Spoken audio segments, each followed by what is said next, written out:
नमो नारायण, जय महाकाल, जय माँ बगलामुखी। सभी मेरे दर्शकों का बहुत-बहुत स्वागत है। मैं आशा करता हूँ आप सभी लोग स्वस्थ होंगे, आपकी आध्यात्मिक उन्नति आगे बढ़ रही होगी। आज के मेरे वीडियो का टॉपिक स्पिरिचुअल के एक ऐसे टॉपिक से रिलेटेड है, जो आप सबके दिमाग में एक ना एक बार ज़रूर आया होगा। कई बार आपने इसके ऊपर वीडियो भी देखे होंगे। इसी टॉपिक को आज मैंने चुना है, चूज़ किया है, ताकि थोड़ा-सा मैं इस पे प्रकाश डालूँ और थोड़ा-सा साइंटिफिक रीजन से भी प्रकाश डालूं। ऐसा नहीं है कि सब चीज उसी से जोड़ दी जाए। ध्यान से सुनिएगा, समझिएगा। टॉपिक है कि अगर आपको सपने में मंत्र जाप करते हुए आप दिखाई दें, तो इसका क्या मतलब होता है। देखिए, सपना जो एक होता है ना, वो हमारे दिमाग की ही उपज होती है। सबसे पहले तो इसको जितना जल्दी और जितना अच्छे से समझ जाएंगे, तो आप सारी चीजें समझ जाएंगे। देखिए, अगर आप आज कोई भूतिया पिक्चर देखते हैं, तो जाहिर सी बात है रात में आज आपको भूत दिखेगा। अगर आपके दिमाग में कोई चीज चल रही है, तो आज नहीं तो अगले 1 हफ्ते के अंदर में वो चीज दिखेगी। अगर आप कोई ऐसी चीज देखते हैं जैसे खंडहर, नदी या ऐसी कोई जंगल या वीरान चीज जो आपने नहीं देखी, तो वो आपने देखी है कभी, चाहे वो बचपन में देखी हो। तो सपना कहाँ से बनता है? वो हमारे विचारों से बनता है। और विचार कहाँ पर होते हैं? मन के अंदर, दिमाग के अंदर। तो ये एक तरीके से हमारे अंदर एक पूरी टीवी फिट है, एक डेटा है जिसके अंदर ये सब स्टोर हो रहा है। तो मंत्र अगर आप जपते हुए देख रहे हैं, तो इसके साइंटिफिक और जितनी स्पिरिचुअल कारण है वो सब सुनिएगा। मंत्र जाप उन्हीं को दिखाई देगा जो कहीं ना कहीं भगवान से जुड़े हुए होंगे, चाहे वो पूजा पाठ के रूप में हो, चाहे साधना के रूप में हो, या कभी उन्होंने मंत्र जाप किया या अभी कर रहे हो, तभी वो चीज दिखेगी। अब इसमें 2-3 बातें हैं। पहला, अगर आपका वो मंत्र कंटिन्यू चल रहा है, तो ये एक सकारात्मक परिणाम है। ये सकारात्मक रिजल्ट है आपके सामने, कि वो कह रहा है कि आप सही दिशा में बढ़ रहे हैं। लेकिन अगर वो मंत्र आपको धुंधला सा, यानी अपनी आकृति धुंधली दिखाई देती, मंत्र को आप सही से सुन नहीं पाते, ऐसा लगता है कि मैं कुछ कर रहा हूं, मंत्र टूट जाता है, कोई आके रोक देता सपने में, तो इसका मतलब ये इंडिकेशन है दिमाग का कि आपकी जो पूजा और साधना है वो सही क्रम में, सही दिशा में नहीं चल रही है। तो सपने में ऐसे बहुत सारी चीजें होती हैं जो हम करते हैं, पर ये आज का टॉपिक नहीं है। आज का टॉपिक मंत्र से रिलेटेड है। तो अगर आपको सपने में मंत्र जाप करते हुए आप दिखाई देते हैं, तो ये सपना कह रहा है कि आप सही दिशा में जा रहे हैं, सकारात्मक है।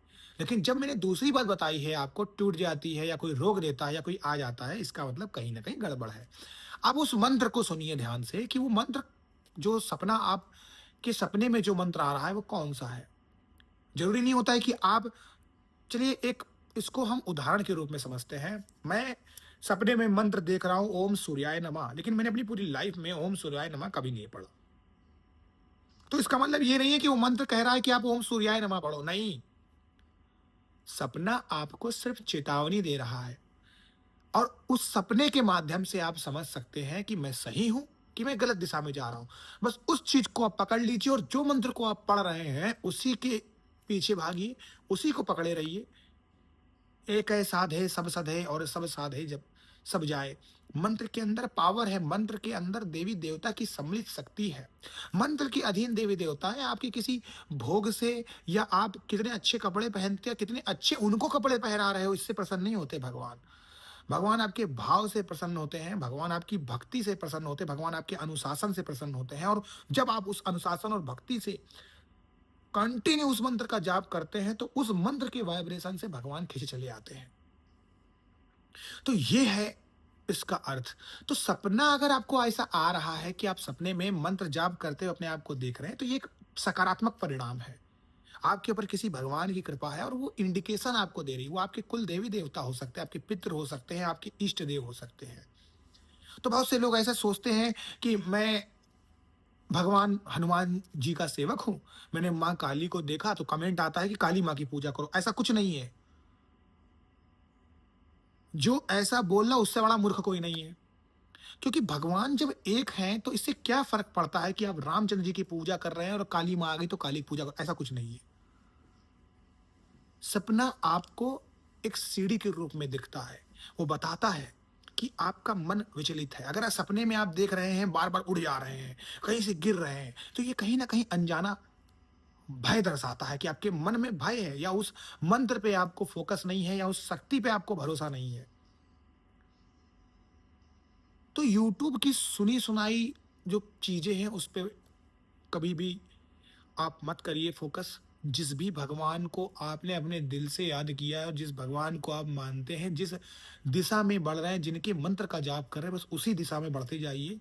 ये सपना बता देता है, ये सपना कह रहा है। अगर आपको सपने में दूसरे भगवान दिखते हैं, इसका मतलब ये होता है कि वो ये कह रहे हैं कि तुम्हें भगवान पर फ़ोकस ज़्यादा करना है, भगवान पर ध्यान केंद्रित ज़्यादा करना है। अगर सपने में आप दिया जला रहे हैं, कहीं न कहीं आपसे दिया में त्रुटि हो रही है। अगर आप चालीसा पढ़ रहे हैं, चालीसा में गड़बड़ है। सपने में आप बैठे हुए साधना कर रहे हैं, साधने के ऊपर ध्यान देना है, तो आपको ध्यान उस चीज़ से रिलेटेड देना है। ये नहीं कि सपने में आपको नारायण दिखे, नारायण के पैर पकड़ लिए, शिव दिखे, शिव के पैर पकड़ लिए, ऐसा नहीं होता है। सपना एक आपको चेताने के लिए आता है, हमारे दिमाग की उपज होती है, लेकिन ये एक मिरर भी होता है, एक दर्पण होता है जो आपको आपका अक्स दिखा रहा है कि मेरे पुत्र, मेरे पुत्री, मेरे दास, मेरे दासी, मेरे सेवक, मेरी सेविका, मेरे भक्त, मेरे भक्ताएँ, जो भी आप पूजा साधना कर रहे हैं, उसमें आपके अंदर ये त्रुटियाँ हैं, ये करेक्शन आपको करने हैं और उसके बाद आपको फ़ायदा मिलेगा। तो अब से जब भी आपको ये सपना दिखाई दे, तो ये सकारात्मक सपना है, ये दर्शाता है और उस सपने से आप सीखिए कि ये क्या कह रहा है। उस सपने को ध्यान से अपने दिमाग में बैठाइए, उसको सोचिए कि क्या मुझे सपना आया और क्यों आया और क्या दिखा रहा था उस सपने में। आपको आपका उत्तर मिल जाएगा। मैं आशा करता हूँ आपको मेरा ये आज का वीडियो पसंद आया होगा। अगर पसंद आया है तो इसे लाइक और शेयर ज़रूर करें ताकि किसी भी इंसान को अब इससे रिलेटेड कोई क्वेश्चन ना रहे। अभी के लिए आप सभी लोग खुश रहें, स्वस्थ रहें और आपकी आध्यात्मिक उन्नति होती रहे। नमो नारायण, जय महाकाल, जय मंगलामुखी।